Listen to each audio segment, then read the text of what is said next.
Good morning. Welcome to All Souls. You're here. You made it. And also those of you online from all over the country and around the world, it is great to be together. This is back to school Sunday. So anybody teachers or students going back to school this week, last week, coming up? All right, great, beautiful. Well, we're going to make sure that you go back filled with our love and courage and all the stuff that we have here. And if you're here for the very first time, if you're visiting us, Boyce here has a gift for you on behalf of our church. We'd love to give that to you, some information about our congregation and other things. So just raise your hand as he comes through the aisle as I finish welcoming you. And Boyce will hand you one. I see at least a hand back there, Boyce. And Boyce is just coming through. And it's welcome to you who are here for the first time. And there's some other folks here. Great to have you with us. We are going to light some candles a little bit later for those who have had transitions, joys and blessings and deaths and other things.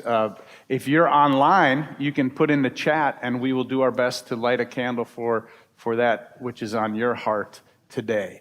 Really glad to have Thomas Farn and Williams with us to sing and a lot of other wonderful things. We're going to commission our teachers and also our parents and everybody today. So it's a real special Sunday. I'm glad to see you here and that we could be together in this way. And I'd invite you, if you would, to welcome Reverend Randy Lewis to come forward for our invocation. Please rise as you are able for our invocation. This is indeed a day that God has made. Let us then rejoice in it and be glad. Let us count our many blessings. Let us be grateful for the capacity to see, feel, hear, and understand. Let us be grateful for the incredible gift of life. And let us be especially grateful for the ties of love that bind us together, giving dignity, meaning, worth, and joy to all our days. Please join us in our covenant that's printed in your order of service. Love is the spirit of this church, and service is its law. This is our great covenant, to dwell together in peace, to seek the truth in love, and to help one another. So welcome to All Souls, where we love beyond. Yes.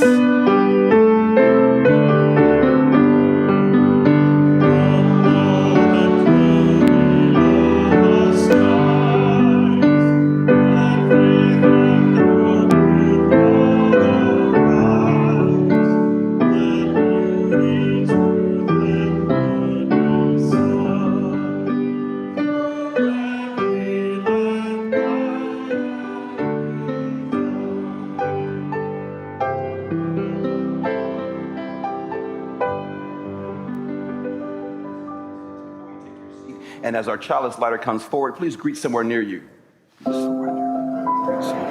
Thank you. Thank you. Great to see you.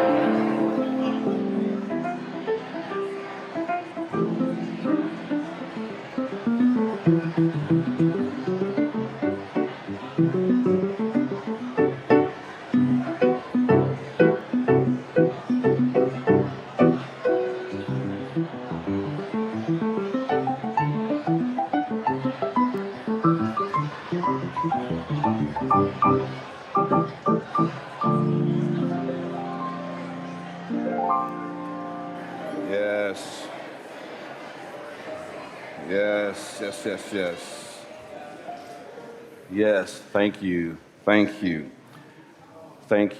Our chalice is lit today by longtime member Jennifer Moreno.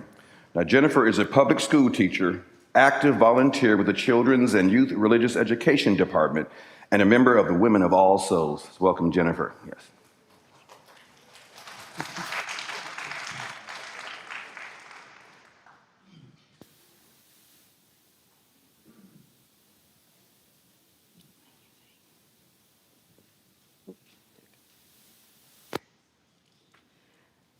May this flame kindle in us the light of knowledge, the warmth of community, and the courage to grow. Let it remind us of the shared journey ahead, of learning, of friendship, and of the wisdom we find in each other.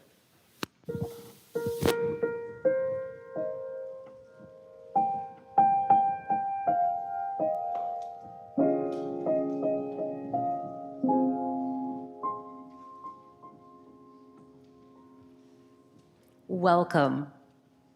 This is a special day because we launch our All Souls Kids programs and a new year of Sunday school. Today, we commission all who are involved in our religious exploration programs. We call our programs religious exploration because our job is to spark the curiosity and innate wisdom of our young people about matters of faith, religion, and life. We never try to indoctrinate or stamp our minds onto our children. We also understand that parents and primary caregivers are the main religious educators of their children. Now, if you are a teacher, a guide, an advisor, or a religious exploration volunteer, please rise as you are able or raise your hand. Come on, come on. There are more of you out there, I know. We are placing in your care our beloved children. Do you promise to do everything you can to share with them the values of freedom, service, and love? If so, please say, I do. I do. Thank you. You may be seated. Now, would the parents and caregivers of our children and youth please rise as you are able, or raise your hands? All y'all. Do you join your voice and trust with ours in commissioning these teachers and guides to be entrusted with their part in the religious education of your children? If so, please say, I do. Thank you. You may be seated.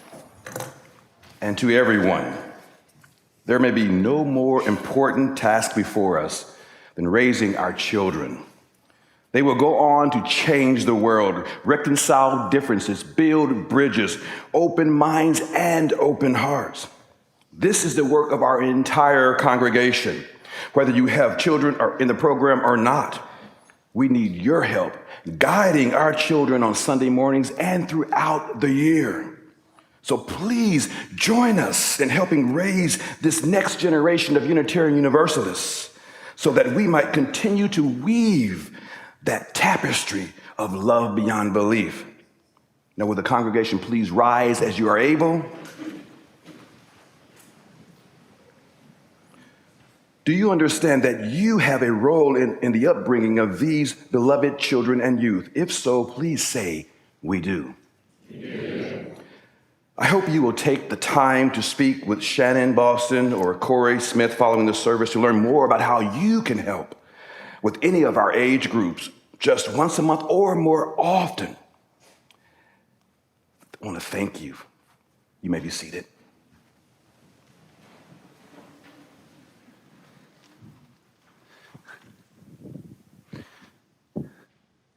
Did anybody bring a backpack today? Any backpacks? Okay, some of you. Okay, great. All right. Well, I know that many of us carry bags. We carry bags to school. We carry bags to work.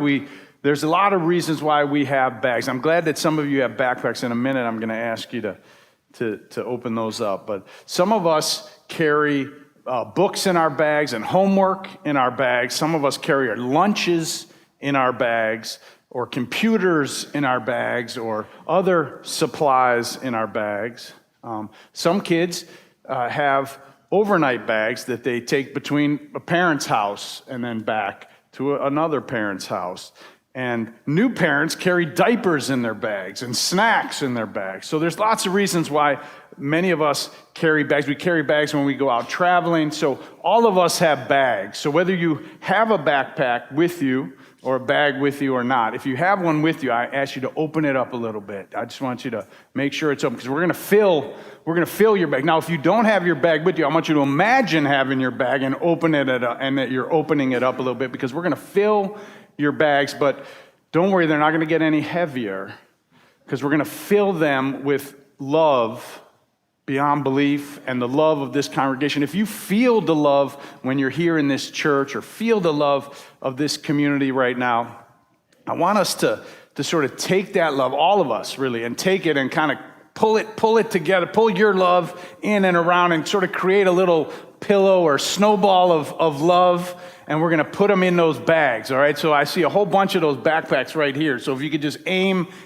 your love pillow or whatever it is right around over here and just kind of toss it. We're putting them in there, and all the children, wherever you see children around you or teachers who are going back to school, we're just going to toss all of that love into your bags. And now, the other thing is that some people can be a little nervous or anxious about going to school, even the teachers, I know, maybe especially the teachers.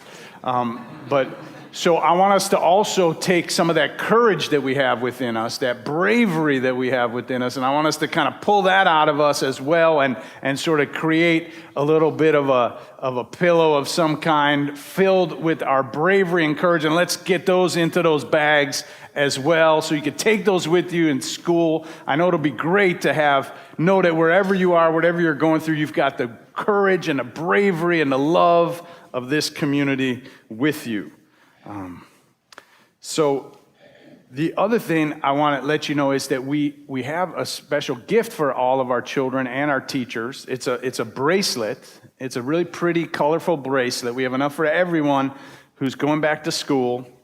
And you can tie this later. You'll get this in your classroom if you're 5th grade and below when you go to your classroom. And if you're not in 5th grade or below, we have some baskets in the back. Or if you're a teacher, you can get one and you can wear it on your wrist or your ankle or put it on your backpack. But know that these are filled also as a reminders of our love and courage that you take with you throughout the year as you begin a new year. Now, the last thing we're going to do before we send off our 5th grade and younger to Sunday school classes is we're going to do something we used to do before COVID. It's been a few years since we've actually done a laying out of hands and a blessing of our children and our teachers. So I would invite all of the children and youth who are here to please join me down in the center of this little sanctuary area here. You're going to want to stand up. Actually, I know a lot of times I invite you down and I tell you to sit down, but this time I want you to stand up because we're going to surround you. Yeah, come on forward. Yeah, oh, look at that. Yes, beautiful. Some of our youth coming down. Love seeing all you. Yes, thank you all. Let's make a little circle around here. And I would like to, beautiful, beautiful. All right, now I'd like to invite any teachers, whether you're teaching in our Sunday school, teaching in the public schools, private schools, anyone, homeschool, if you're teaching somebody, I want you to surround these young people. And all the young people, I want you to put your hand on the shoulder or on the back of one of the others so that we're all touching, we're all connected in some way. All right, so make sure you're connected. And then I want the teachers to also be touching somebody on their shoulder or back so that you're connected. So surround these young people. We're surrounding you. And now I would like to ask for all of the parents and of all of these children and the rest of the congregation, everybody get up if you can. And I want you to make sure that you're touching somebody who's touching somebody who's touching somebody who's touching these teachers and touching these youth so that we're all connected together as we send our blessings of love and strength to these young people. Reverend Randy, please join us. All right, I hope everybody's connected in some way, physically, or if you're online, we know that you're sending us your love. You can touch your space bar on your computer. But we want to all feel connected right now.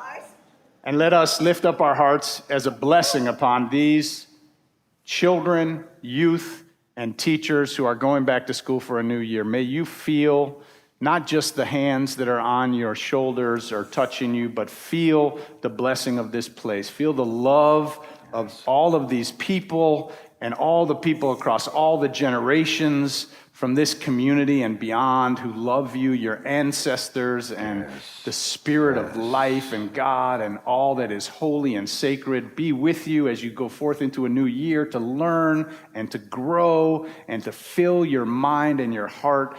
May you remain open, and may you learn, and may you enjoy learning, and may you feel strong and have the courage and bravery that is needed to face whatever comes in the days ahead. For the teachers, for our children, for our youth, we love you. You are blessed, and you are a blessing. Amen. Amen. All right, thank you. You may be seated. If you're in 5th grade or below, you are welcome to go to your Sunday school classes. 6th grade and above, please stay with us.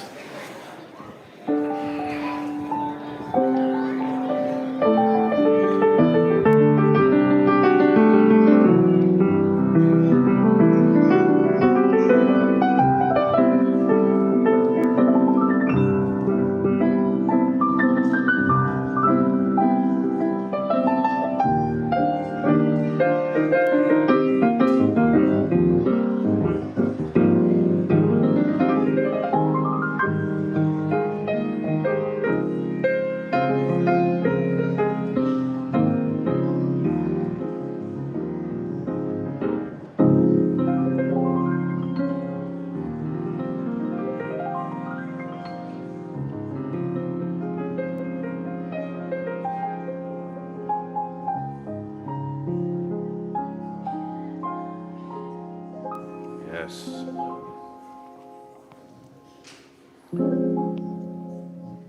This morning, we honor the mystery and complexity of life. We understand that life is never static, and the only permanent thing that we're presented with is change. So we're so grateful that we have this beloved community to share our life's transitions, both joyful and painful. So today, we light a candle for our beloved David Smith, Pastor David Smith, on the loss of his mother, Gilda Smith, who passed away last week. Condolences to member Jackie Wofford, who lost her son, Jay Krutoff, who died unexpectedly last week. Members Justice and Aiden Wadner Smith, and the loss of Justice's mother, Marilee Wadner, a longtime member of All Souls, who passed away yesterday. We light a candle for member Mike Tedrick on the loss of his partner and longtime member Dwight Keelier, who died Thursday. Condolences to member Josh Mize and his children Adelaide and Imogene on the death of Josh's maternal grandfather, Donald Byron.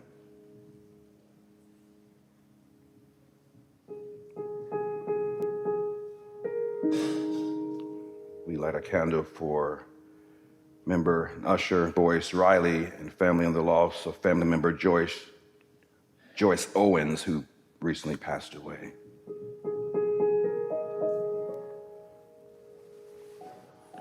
Light a candle for members John Banks and Carol Burley concerning their recent health challenges.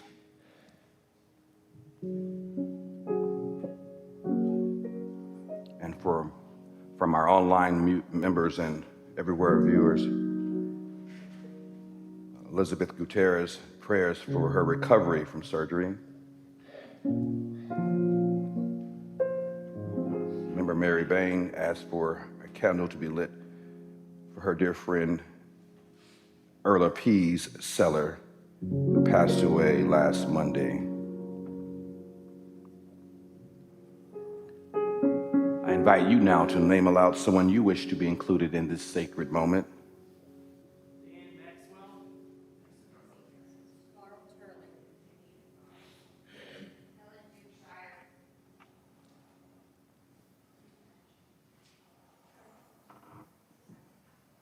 I light a final candle for all the names spoken and those unspoken but yet remain in our hearts. If you've lost a loved one of the past year, or if this Sunday is the closest to the anniversary of that loved one's passing, I invite you now to stand in memory for a brief moment of silence before the prayer.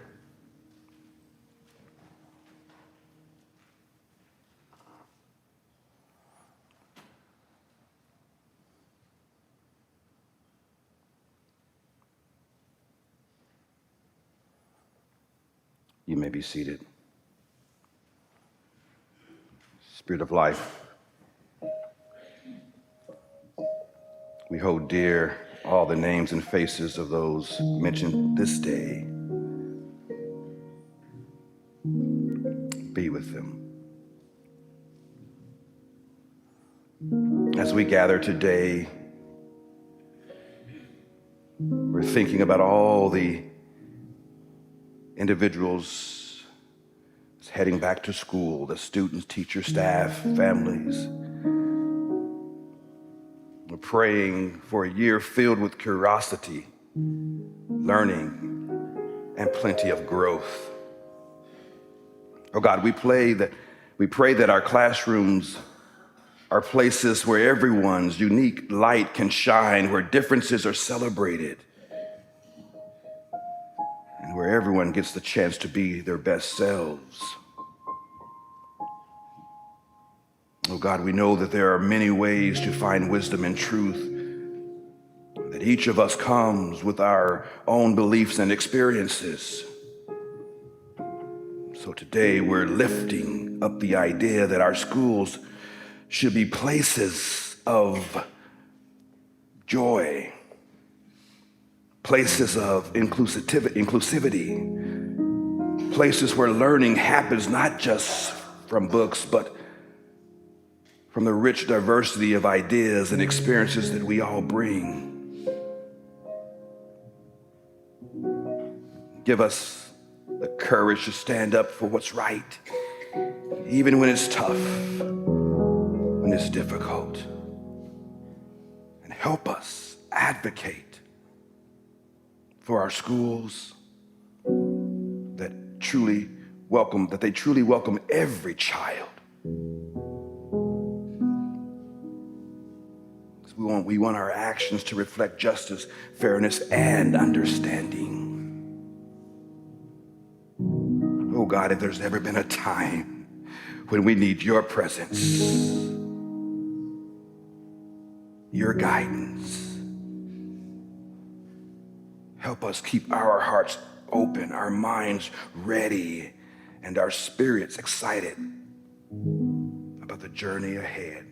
And we'll be so careful to give your name all the praise. Amen, and blessed be.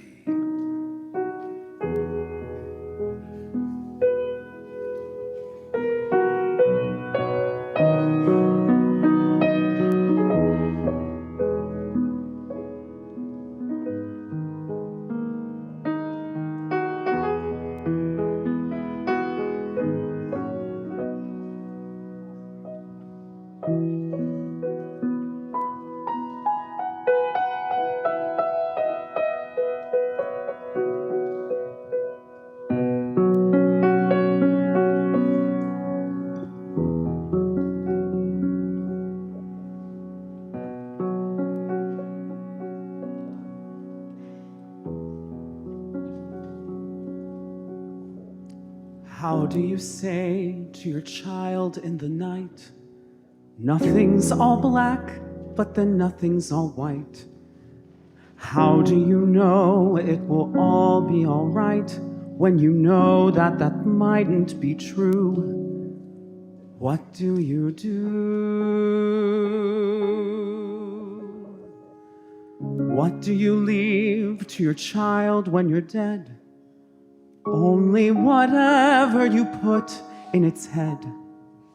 Things that your father and mother have said, which were told to them too.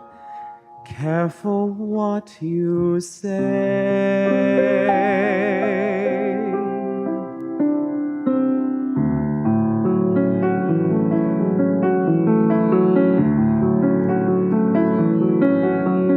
Careful the things you say, children will listen. Careful the things you do, children will see and learn. Children may not obey, but children will listen. Children will look to you for which way to turn, to learn what to be. Careful before you say, listen to me. Children will listen. Careful the wish you make. Wishes are children. Careful the path they take. Wishes come true, not free.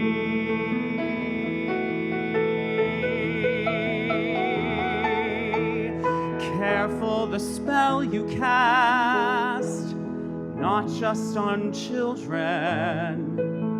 Sometimes the spell will last past what you can see and turn against you. Careful the tale you tell, that is the spell. Children will listen.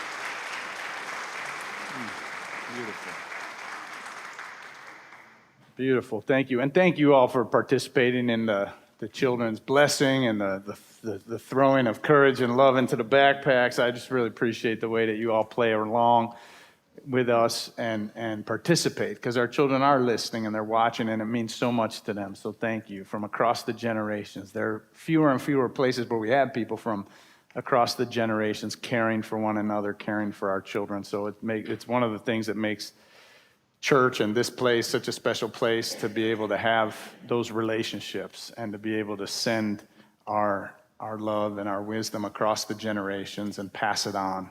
So thank you. What a beautiful experience it was this morning to do that with you. So Oklahoma Superintendent of Public Schools Ryan Walters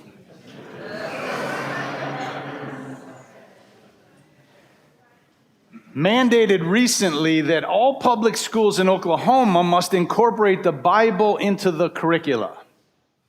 Walter's exact words were, every teacher, every classroom in the state will have a Bible in the classroom and will be teaching from the Bible in class. He went on, in Oklahoma, we are very proud to lead the country on pushing back on the leftists trying to rewrite history and say, no, we will teach from the Bible. He began by stating the mandate would focus on 5th through 12th grades with an emphasis on the Bible's influence in history and literature. But then he said that the Bible would also be woven across subjects including math and science, in which students could examine its influence on leading thinkers and ideas. And that biblical instruction could also be offered in younger grades when applicable. And he emphasized that every teacher across Oklahoma will be expected to have a copy of the Bible in the classroom. His decrees prompted a number of social media responses. My favorite involved some suggested math problems that we could create out of the Bible, such as this one based on the story from 1 Kings chapter 11, verse 3. King Solomon had 700 wives and 300 concubines. If he lay with one wife or concubine every night, but took off one day per week for rest, how many days would it take him to lay with all of his wives and concubines? Or how about this one from 1 Samuel chapter 18, verse 27. King David captured the foreskins of 200 Philistines. If David split those foreskins into baskets of 40 foreskins each, how many baskets would he need?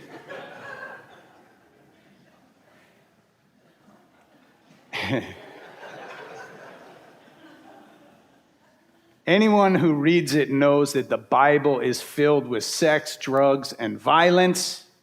There's rape, murder, adultery, misogyny, and incest throughout the Bible. Judging by Walter's standards for other books, it would seem the Bible needs to be banned from and not taught in our schools.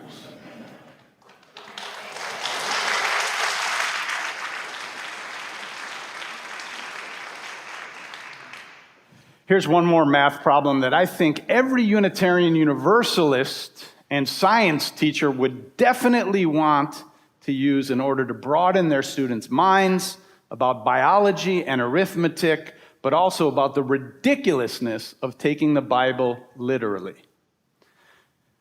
There are 8.7 million animal species on Earth. If Noah took 2 of each of them onto the ark, how many square cubits of space would be required to accommodate all 17.4 million passengers? And remember, the lions and hippos need some room to move around, you know. To be honest, I don't think my Baptist neighbors want their children's Unitarian teachers to be teaching them the Bible any more than I know the Unitarian Universalist parents don't want the reverse. Not to mention that it is unconstitutional, and that bucket loads of tax dollars will be spent fighting this in court at a time when our schools are severely underfunded. Yes, yeah, you can plug that. By some reports, Oklahoma schools are 49th in the nation. It is criminal to be spending our time and our money on something so ideological and unconstitutional. The United States was not founded as a Christian nation. Only twice does the Constitution mention religion, and both times it makes it very clear that this country is secular. The first mention of religion is in the body of the Constitution in Article 6, which says, "No religious test shall ever be required as a qualification to any office or public trust under the United States." And the second and only other time that religion is mentioned is in the First Amendment, which reads, "Congress shall make no law respecting an establishment of religion or prohibiting the free exercise thereof." James Madison wrote this language specifically to ensure that in our country, religion is a matter of individual conscience and belief, and it should not be dictated or coerced by the government.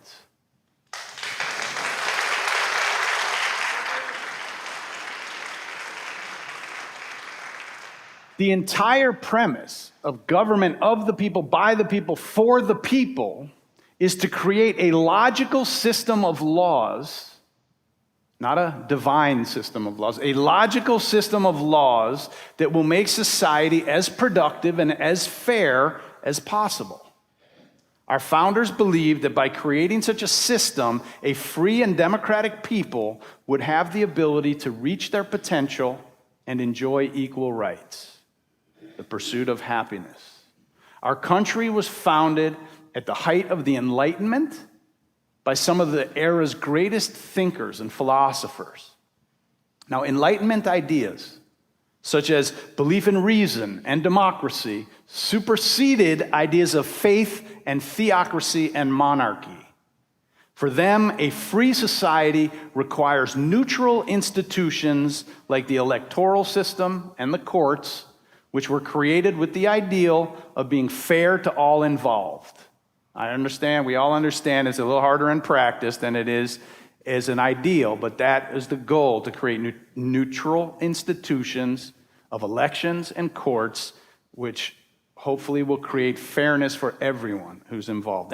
At the beginning, all that being said, it would be ahistorical and unrealistic to claim that religion in general and Christianity in particular were not significant influences in the formation of the United States.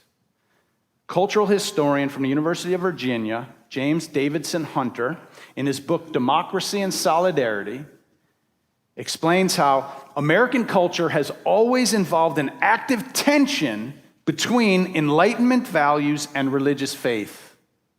From the Puritans on down to those religious voices such as Unitarians and Universalists who fought against slavery, advocated for women's rights and civil rights, the Bible has been central to the arguments of people like Frederick Douglass and Theodore Parker and Martin Luther King Jr.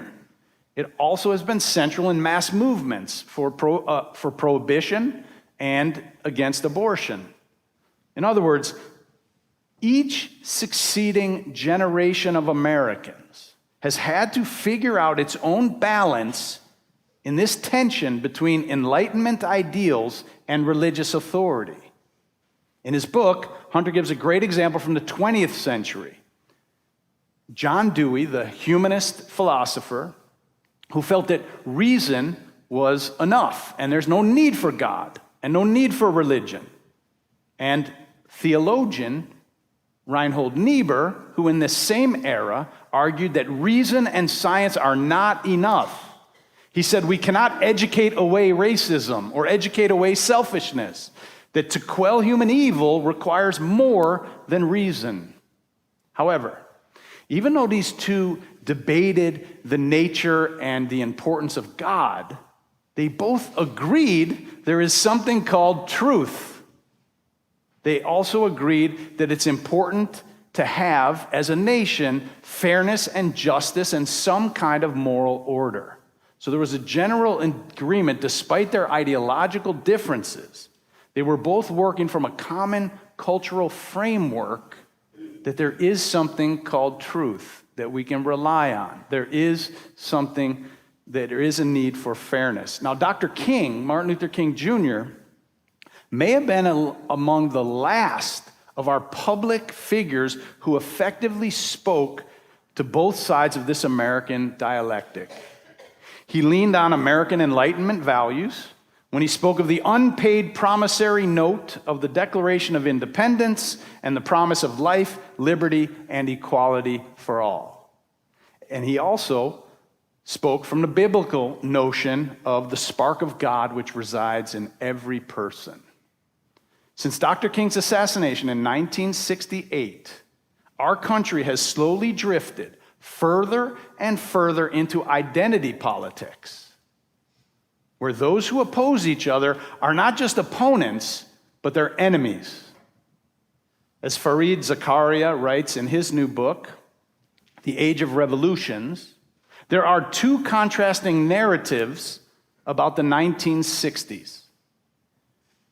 In one, America was racist, patriarchal, and puritanical regarding sexuality until the brave, joyous protesters of the 1960s liberated us. And the other is of a golden age of patriotism and duty that was wrecked by draft-dodging, pot-smoking, hippies-turned-yuppie lowlifes. This was the onset of the rise of identity politics and the growing polarization that has come along with it. By the 1970s, the culture wars that divided this country were no longer about the Vietnam War and civil rights. It was now focused on abortion, contraception, feminism, and gay rights. How did this happen? It's important to understand that at the end of the civil rights movement and after the Vietnam War ended, many Southerners and Christian conservatives had lost their moral authority and their sense of moral superiority. They supported Jim Crow laws. They spat on little girls like Ruby Bridges who were trying to get into school. And they argued that black people are inferior. The country had deemed them wrong, really wrong, and their positions as immoral. So suddenly, they began to take up other issues to paint liberals as the immoral ones.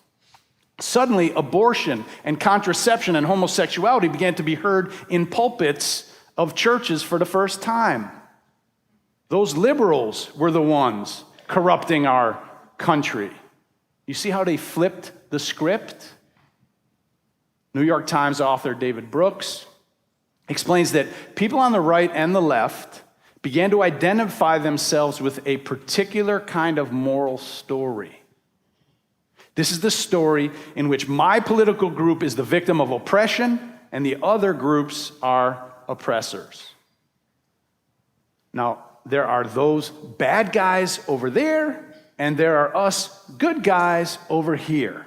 That's the way people started to imagine themselves in their stories. The story provided a sense of belonging for people across their identities. It provided a sense of social recognition within our groups. And on the left, we have black folks and Native Americans and women and those in the LGBTQ plus communities and allies who are fighting for equality, and anyone who denies it is by definition bad. And on the right, there's a growing group of people who are predominantly white, many who identify with being from rural America, are often Christian, and also include many who are less educated, who feel that they are being oppressed by political and cultural elites who denigrate their culture, their values, and their way of life, and who want to eliminate or replace it. They say they don't feel like they belong anymore in their own country, and they resent it, and they want it back. The problem with identity politics is that it is undermining our democracy. It's destroying our sense of social cohesion. Democracy is based on the idea of debating opposing ideas to see which rise to the top. But if people believe those who disagree with them are threatening their way of life and their very existence, and they feel that they cannot be protected by our democracy, then the incentive to turn to violence or authoritarianism becomes more appealing and more likely. Ryan Walters, placing Bibles and the Ten Commandments in the schools, is about planting a flag to mark the territory in this destructive battle. He is a Christian nationalist. These folks believe that America was given by God to white European Christians, and anything or anyone who challenges their dominance, the dominance of white European Christian culture, is seen as a threat. In America, of course, they are entitled to their opinion.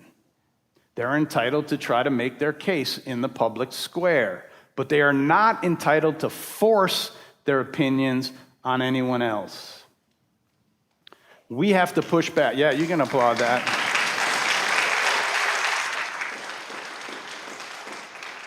We have to push back because otherwise we'll lose our pluralistic democracy.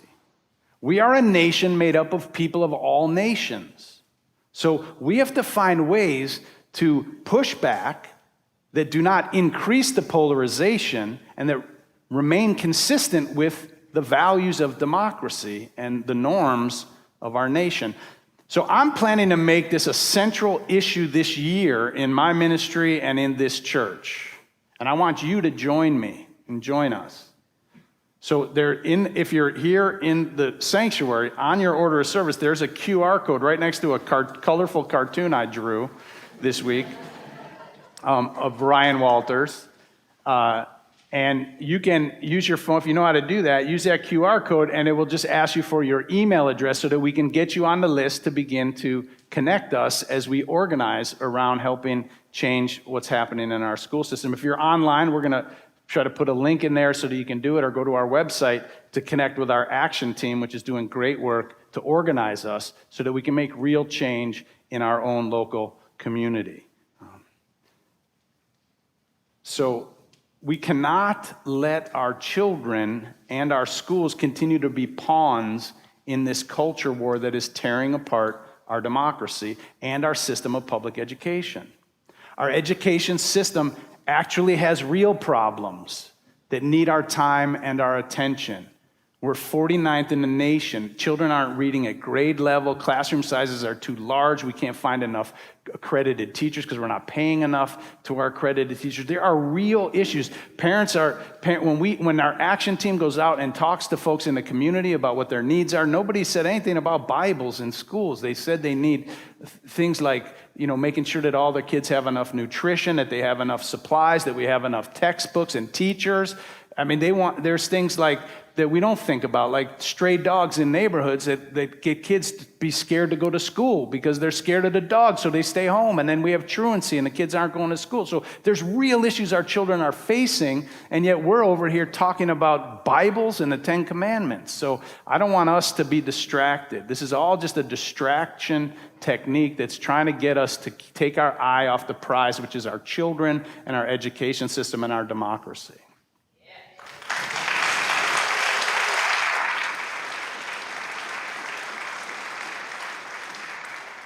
So it's our work in our generation to reestablish a healthy balance in this tension between Enlightenment ideals and religious morality. I was talking to a friend this summer about the conflict in the Middle East, and he described it this way. He said, it really feels like it's a proxy war between Iran and militant Islamic fundamentalism and America and freedom and democracy, and that it's all playing out there in Gaza and Israel.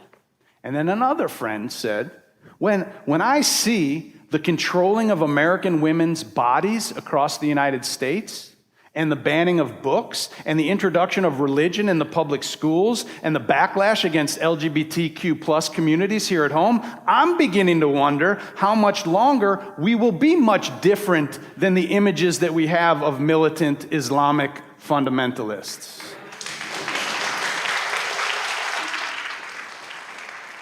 We're starting to look a lot more like that right here with militant Christian fundamentalism. So if you're wondering why All Souls would engage in this fight, you may have noticed that a lot of public schools all across the United States and right here in Oklahoma are named after famous Unitarians. There's Emerson, there's Thoreau, there's Horace Mann.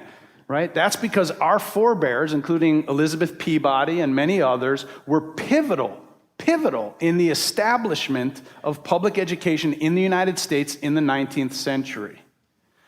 This congregation was pivotal in the ending of segregation in Tulsa public schools in the 60s and 70s.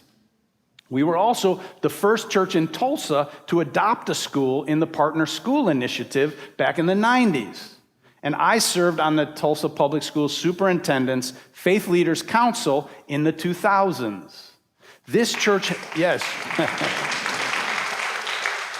this church has always supported free and fair public education. We feel it is essential to a thriving democracy and a healthy nation. So as our children go back to school, let us have their backs.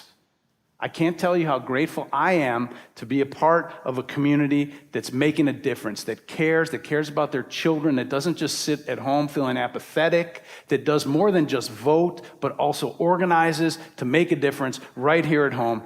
I love you, thank you, and amen.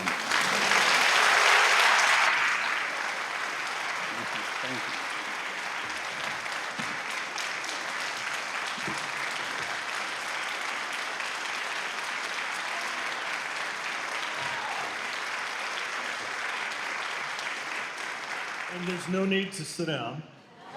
Okay, go ahead. And then if you'll just grab a hymnal, one of those beautiful gray hymnals that's near you. And can we just look at 155? Hymn number 155. And I've asked Thomas to sing it through Circle Round for Freedom, which normally you hear the choirs do, but we thought it'd be wonderful to have your voice with us. And Thomas and I will sing it through once, and then let's sing it together. It goes like this. Circle round for freedom, circle round for peace, for all of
all of us imprisoned.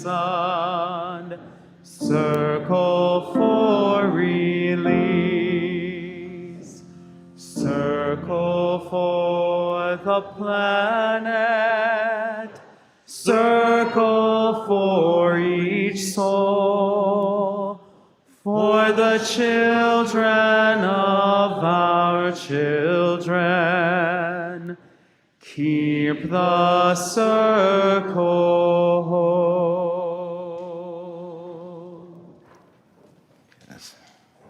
Yes. You may be seated. Wow. First of all, what a great message. Thank you, Marlon. Yes, really excited about that message. Wow. It is one of our traditions to give away our plate to an organization that's doing the good works of the world.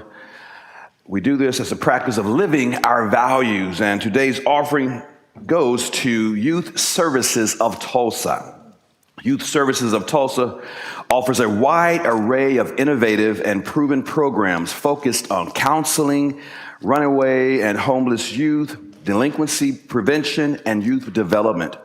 The programs are based on the needs and input of youth, their families, and our community, and are recognized as national models for quality and creativity. So when the offering plate comes around, please give generously. And to help our finance team ensure that your generosity reaches the right destination, we ask that you mark your envelope or memo on your check with offering. And if you're making a pledge to the church, just write church. And we're so thankful for your continued support and dedication.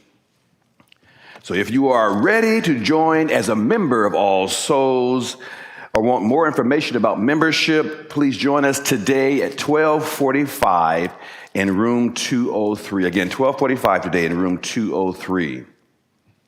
Now, for years, one of our church fundraisers was a golf tournament. But this year, we are doing the pickleball. Golf, pickleball. So it will be a fun way to build community and to raise some money for our church. You could sign up or play or become sign up to play or become a sponsor today in Emerson Hall or online. Pickleball. At All Souls Unitarian Church, we believe in the power of community, inclusivity, and personal growth. So this fall, we are excited to launch our new initiative, Conscious Inclusion. Now, what Conscious Inclusion is, it is a transformative program aimed at fostering deeper connections and understanding and a shared sense of community. Now, it's starting in September 2024 and continuing through April 2025. Now, we'll be offering a series of sessions focused on identity, healing, and collective growth. You can learn more and sign up on our website or contact our own Shannon Boston for more information. Next Sunday, August 25th, we will have our new member recognition ceremony in both services. Now, we invite you to come out and support and meet our newest members of All Souls, both services. Mark your calendar for Homecoming Sunday on September 8th, and there will be games, food, and this is for everybody. So if you hadn't been in church for a while, if you know somebody who hadn't been in church for a while, invite them to Homecomings when we all come home, right? All right. There will be a whole slew of activities, and everyone is welcome to come and celebrate this great community. And if you are a first-time guest or new to All Souls, we invite you for refreshments and a chance to meet with one of our Welcoming Souls team members in the Sonnen Library after the service. That's just right outside the sanctuary doors to your left there. It's a great way for us to get to know you and to show you about what's going on in this great community. Also, following each service, we invite you to visit Emerson Hall for fellowship, meet new friends, find refreshments, and learn more about our groups and activities. You can visit the Brunch for Boston table, our bookstore, learn about our care team, sign care team member cards. Also, you can join the Let's chat conversation that will also be in Emerson Hall. It's a great way to discuss today's message and to find more opportunity to connect and share your thoughts. Look for their table in Emerson Hall. Now, for more events and programming information, please check your order of service as we now gratefully receive today's offering for Youth Services of Tulsa. Thank you. Rick asked me to say a few words before we sing our offertory song today. It's You've Got to Be Carefully Taught from the musical South Pacific. It's a message that is more relevant now even than when it was written in the late 1940s. A fun fact, the song almost was cut from the musical. The producers were concerned it was too controversial and would scare off ticket buyers. But Rodgers and Hammerstein, the songwriters, stood their ground, believed in its message and its importance in that musical, and were even willing to walk away from the project entirely if it was cut. And so the producers relented, and the song exists today to give us this important message. You've got to be taught to hate and fear. You've got to be taught from year to year. It's got to be drummed in your dear little ear. You've got to be carefully taught. You've got to be taught to be afraid of people whose eyes are oddly made, and people whose skin is a different shade. You've got to be carefully taught. You've got to be taught before it's too late, before you are 6 or 7 or 8, to hate all the people your relatives hate. You've got to be carefully taught. You've got to be carefully taught.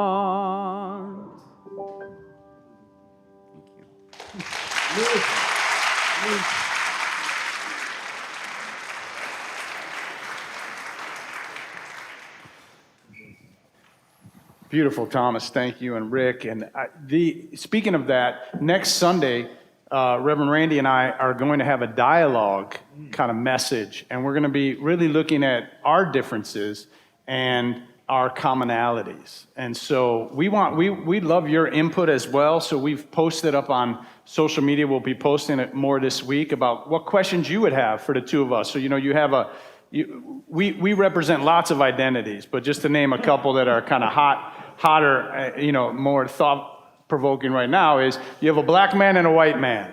You have a gay man and a straight man. You have two fathers, one who's raising an adopted child and biological child, one who's divorced and remarried, one who's still married to the same person and hopes to be for the rest of his life. So we have all these differences, and we're going to be in dialogue about that, and what is it that sustains us, where we find meaning in our lives and our identities, and where those things get in the way. So please bring your questions forward. Maybe you don't have the opportunity to ask, or someone in your life to ask these questions, but stir it up. Let's get into some good conversation, and come back next week as we welcome our new members. We have about 30 new members who've joined over the summer, and we're going to welcome them into the congregation. And also remember, the action group is going to be out in Emerson Hall to sign up for folks who want to be involved as we work to support our school system this year. Go out into the world in peace. Have courage, hold on to what is good, and return to no person evil for evil. Strengthen the faint-hearted, support the weak, help the suffering, honor all life, but most of all, go and be blessed and be a blessing. Amen.